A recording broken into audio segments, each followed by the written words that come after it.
Bristleback as our last pickup, so they are going to go something different here. Earthshaker is going to be a support. Febi's going to be playing that one. I kind of like that MVP Phoenix still take the Bristol a lot. It was a hero that they were picking pretty frequently, even when we were there. Like, from the inception of Zephyr till like 2 years later, they're still one of the teams that really run with the Bristleback. Yeah. And they haven't really stopped.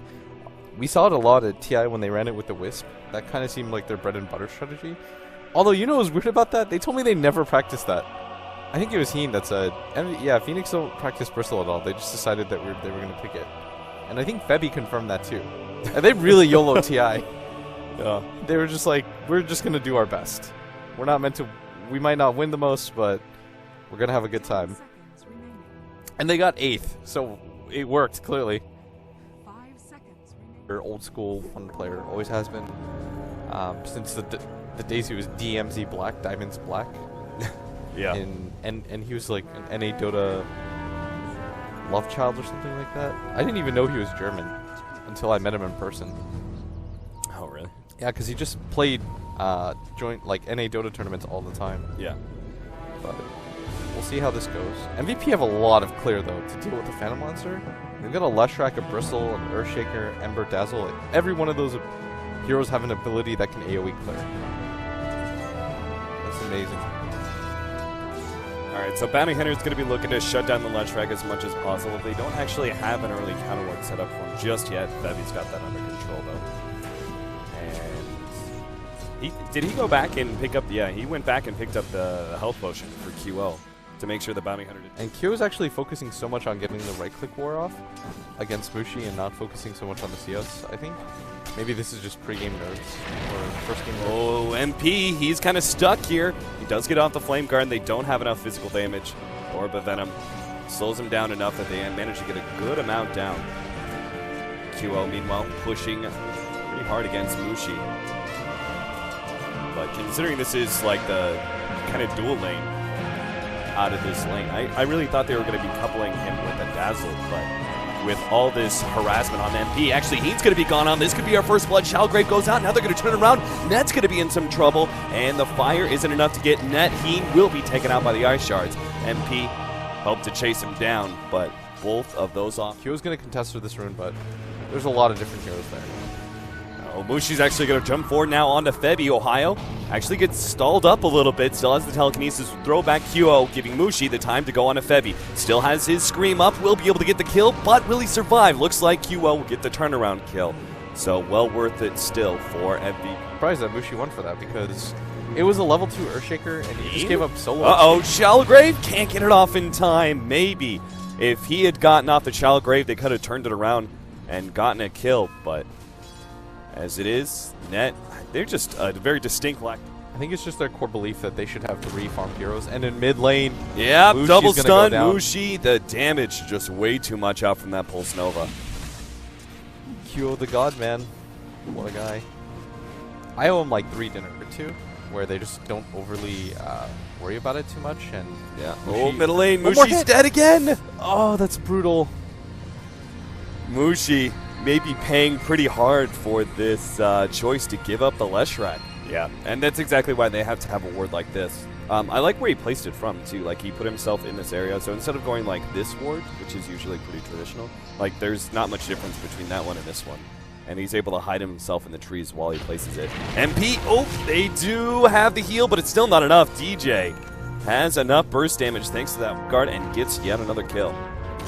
Oh, this mid lane. Mushi's playing quite a dangerous game. If he got stunned by Febi right there, yeah, he doesn't hesitate. That's another kill. Or if QO, they're going to get the kill. They're going to be able to burst him down. One more right click. Ohio takes so much damage, but bottom lane, my lord, this Tusk is going ham. He managed to pick up the Dazzle next, had a regeneration in his god for that extra level of Split Earth. He might have landed on Mushi, and then he kills Mushi instead of dying to him.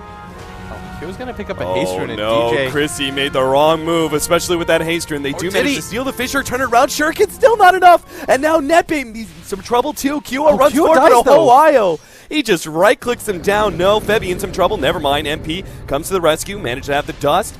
And he does have a Remnant out, just needs to be able to get over to Net, but Net's going to be able to deny himself to Roshan. That's why MP moves for Ohio instead, burning him down with that Flame Guard, gets the kill eventually, and now jumps back to his Remnant. Mushi doesn't have a blink up in 10 seconds, but if he can get the Shadow Strike, he'll be able to get this kill. Still, MP jumps over to the left-hand side. I think Mushi still goes for it. He's got 2 seconds left on the blink.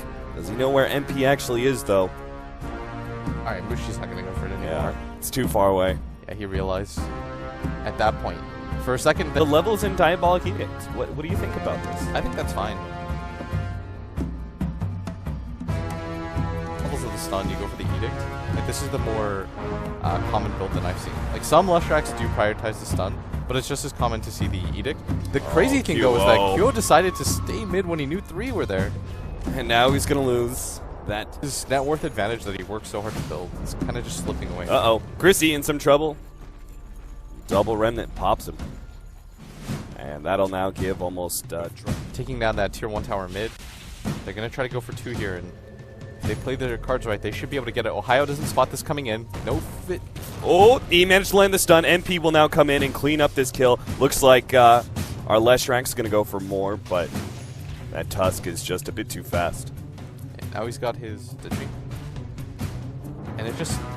I think it just helps you farm faster. Okay. It's a little bit scarier in team fights. Like, you'll never try to pop it in a team fight, because you already don't have a lot of HP in mid lane. Yeah, Mushi's dead. There's so many setups for him. Yeah, the Invis rune. Just following Mushi around, and as soon as Shaker got close enough, he knew. Ohio's going to go for the smoke. It's instantly going to get cleared. They're both going to play sentries within vision of each other. Everybody from Fnatic's down here. They're going to jump on a Febby here. Echo Slam immediately placed out. They get a really good Sonic Wave, though, and DJ is still surviving. 2-man Fisher setting things up, and the Shallow Grave is there as well. Net will end up going down as well as the Tusk. Double kill for QO, and it looks like even Ohio's going to be found as MP comes around the back and snags him. Fnatic, ill-timed aggression there at that bottom lane as MVP Phoenix were well ready for it. And you can't 5-man into a Leshrac at this phase of the game, especially when your mid-hero isn't tanky. They don't really have any really tanky cores. They've got one mobile hero in the Queen of Pain. But when you've got, how much HP? 872, no strength treads, you can't really tank more than one ability from the Leshrac. Yeah. Because if Febby is on the point, or if MP catches you with the chains, you just die. So I think it's a mistake to try to get into this 5-man engagement. Gotcha, with Mask Madness. I think he can still go for it. Maybe he just goes to the straight defusal here. Oh no, Chrissy! He's still going to get the Snowball Ice Shards, though. And they'll be able to get the kill. But this does mean he's pretty far forward. Lightning hits him once. And blink away up in 1 second. Oh no! He managed to get the fist chains out. Ember Spirit just in time manages to pick up the turnaround kill. So him failing to get off that Walrus Punch. What point do they need to start pushing it? Or do they at all? I mean, they do have 2 heroes lane. Or 3 heroes, actually. If Kyo gets the stun. Lands the stun, now the lightning, and the pulse nova, not quite enough damage. 50 HP is what Mushi survives on QO, still hoping to get in range of the lightning. Give up a lot here, yeah, especially in this top lane, so do you just keep going? I guess so, you can't anymore with the personal lag, but he can just head over and meet up with you. But they have to make this decision soon, because look how much damage Black does to that top tower. Oh, the tier 2 tower is still pretty healthy, so... Oh, MP. Oh, he's got to be careful here. He's going to be left to Chrissy now. He has no way to be able to jump to a Remnant and is easily taken out. More TPs come in. Your Shaker is coming across. Chrissy does have his blink up in a second. Can Febby stop it? They know he's over there. The weave hit him. Blinks up. Febby. He does hit the Fisher onto Chrissy, but he's got both Black and Mushi sitting. Oh, March is going to complete a Crimson Guard. That's going to be so good for his team versus a PL, but... At the same time, when the PL is able to pick up his... oh, Shane's actually kind of misses there. They do have Black coming in from the side, though. QO, he's got the Aegis.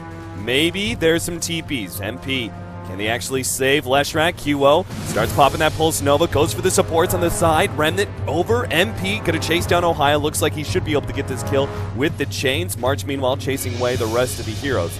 So it's just the support that ends up going down in exchange for the Aegis that they get on...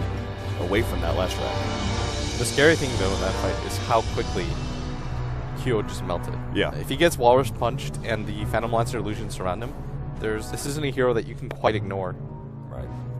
It's not like an anti-mage where once the AM gets a battle fear, you can still kind of deal with him. MP, he managed to get the lock on to Mushi with the Fissure there as well. Do they have enough damage? No, the Echo Slam! It comes in right after the snowball save on Mushi, and he will now get out. Sonic Wave hits Febby. Oh, he actually goes down. Ember Spirit managed to get him there with the Sleight of Fist. Now March is battling it out. QO chasing away those supports at the same time. March has lost all his mana, and QO, well, with the help of the Fissure, they'll clear through that one, though. Febby does go down in the process. Looks like they're going to try and chase down Net, but with this track movement speed, they're just staying ahead.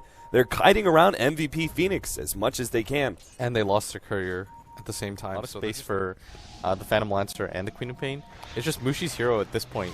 Doesn't really Febby, Fissure actually completely whiffs Shellgrave and some heals. The rest of his team is coming in. You also have Chrissy, who's going to come in from the side and try and finish off that Earthshaker. MP moves forward, unable to grab anybody there. It looks like Ohio. TP out? Nope. Eul Scepter is out from QO. So they will get this free kill. 10 Bloodstone charges now for QO. You still always have to think, though. Oh, he's going to go for the Earthshaker. He tries to pop him. Still not enough damage. And now the chain stun plus the Shallow Grave. Chrissy, he got mega greedy. Oh, Mushi's here now. Oh, he gets that one. Finally, they do finish off that Earthshaker, and he manages to get out. They create enough space, though. Looks like Black may jump away. Meanwhile, MVP Phoenix start taking down that Tier 2 tower, but it's Black as well as Mushi already pushing into the Tier 3 at the bottom lane. QO is forced to defend, and that means now opportunity at the top lane. Oh, one of the TPs canceled. Chrissy still going in here. Febby's ready to go with the Fissure, but a nice blink away after that snowball. And they're pinging like crazy on QO because they know he's trying to run over as fast as he can. So they're trying to debate whether they should go for this or not. And but it's still you don't want to go on March. Back. Yeah, exactly. If you want to go for MVP Phoenix, you have to go through March first. And QO's going to find the ward here. Just denying vision with the gem is pretty important. And QO's actually pinging. He's like, they're going to come for me. They know that I've just dewarded this ward. You should get here. QO's actually going to spot Net, lift him up in the air. Everybody from Fnatic, though, we missed the stun. He's still going to be able to burst him down quite easily. MP gets blocked out by the ice shards, but it's quick retreat for Fnatic. And the illusions just his boots of travel. That's a free tower. Black's finally got to participate in a fight. They get a good fight here. Mushi's going to come in from the side. Sonic Wave is ready to go. March is going to be the first target. Pretty good Sonic Wave. Oh, hit March in the side, but in the side. Febby, oh, Echo Slam completely missed that one. He tried to go on to DJ, but that's not good enough. March is going to chase down Ohio. Meanwhile, Black is cleaning through the Dazzle and going to look for QO as well. He's completely out of mana. Black's actually got to escape. Pops the extra bit of movement speed. He needs to be able to get away, but it's not going to be enough. MP tracks him down, and now Ohio, in a vain attempt to be able to save his ally, is going to be cleaned up as well. Though they're really deep underneath those Tier 4 towers. Now they're being dropped as Black bop back in order to make sure they win that fight. MP jumps himself away. Fnatic need to be able to grab a little bit more. They've got to blink and Eul Scepter up on Mushi in a second. And it looks like they'll track down MP. MP's so dead. Yeah, he's not getting away from this one. Black picks up the double kill, but it's only might just actually a bit too drop late. Too quickly. They are going to go for a kill now in Ohio, but they don't realize that Fnatic now going to start swarming outside of the Roshan pit, and they have that Aegis advantage, but they're already down on a Rubik. Black's going to start going for QO, realizes this is not the fight he wants to take, can't afford to go down and potentially a second time immediately after. Doppelganger's away, and March unable to slow down Black. They will all get out, it seems. That 5-man fight from MVP is so strong now. Like, even with the Aegis, they're not willing to take that. Chrissy just playing some games with MP. They're just trying to buy time right now. The Orchid placed on a creep, and now QO is going to come forward challenging. He's got the Eul Scepter. Snowball comes in, still managed to land the stun onto Mushi. Maybe he can get this kill. Walrus Punch, lightning onto Chrissy. He's going to change targets now, but they do have the gem actually. If Black is coming to the side, QO, he's going to be quickly surrounded and manages to pull off the Bloodstone Suicide, but that's still the gem dropped. And on the side, though, MP, he needs to be able to jump in. Febby's got the Echo Slam. He locks down both. Can he get Mushi as well? They need MP. He remnants over to the side. Mushi blinks out, but MP's now in some trouble as Black pops his BKB. Dealing with MP. Purgent slowing him. MP can't jump over to his remnant in time. March now trying to run down Black as well. They've got a Fissure coming up in a second. March, can he get this kill just in time? Now QO comes back. He's got the stun on Ohio. Now. Meanwhile, Flack, okay, he's going to be able to jump to the right-hand side. He goes to Febby. He's going to fight this one as best he can. March is burned out of mana, but with QO and MP here, there's no way that Black can survive. TP to the side, but he is done for. That's 101 seconds too. They know it's only their Earthshaker that's down. MP commits the buyback for time. And you've got two cores that are fairly strong. Like, March just doesn't die in these fights. A full minute left. This is the last fight for Fnatic. Without the Phantom Lancer, they start going on MP. Mushi locked down, trying to blink away, but no. He's going to have to buy back here. Fnatic, they've actually managed to bring MVP a little bit low, but now the mech and the Octarine starts kicking in. Bouncing back there. Snowball's going for QO, and he needs to instant blink, but the Pulse Nova stops him. And DJ will fall on the front lines. March just keeps on chimping away at that Tier 3 tower. They've got 30 seconds until the Phantom Lancers back up. Almost no matter what happens, you're going to go for this push because QO has buyback, and there's still 24 seconds on the Phantom Lancer. They're going to take everything here. Like, it's actually impossible for them to hold Mega Creeps if MVP just want to flat out all in for it, because there's still 15 seconds. So it ticks down so slowly when you're waiting for it here in this type of position, and they're just immediately headed to top. But Diabolic Edict is almost off cooldown thanks to that Octarine core. They're going to all-in commit for this because they know with Mega Creeps, there's actually no way that Fnatic can hold, and that's going to go down at the same time. Ned gets bursted down. Febby goes down to Mushi. They've actually locked down Heen with the Orchid as well. They need to be able to stop that Shalgrave while Black is right in the middle of both March, QO, and MP, surrounded by 3. They're trying to go for that melee Rax. They will be able to get it eventually. Black now needs to be able to doppelganger out because still MP and March are alive. Mushi locked down. He's going to go down as well. The March finally gets it. And now with the Queen of Pain down for 80 seconds and Mega Creeps, I don't see how Fnatic are going to be able to battle this one out, but they're going to try. Black comes forward, going for MP, immediately making sure he can't jump away. Shalgrave will get him some more damage. In fact, if anything, Black may be in some trouble. Doppelgangers to the side. Rendon over. Black, no, he couldn't win the man fight. MP stays alive. Now the heals come out. QO joins his team with the buyback, and Fnatic will finally call it. Game 1 goes to MVP Phoenix. And what a rough game this was for Fnatic, too, because I feel like if Black just had a little bit of space from his team or a little bit more farm on the Queen of Pain, they definitely could have won that. But this is just, I'm not even blaming Mushi because Queen of Pain versus Leshrac and Earthshaker is impossible, but it's more just indicative of the draft decision. Like giving up the Leshrac in return for the Bounty Hunter.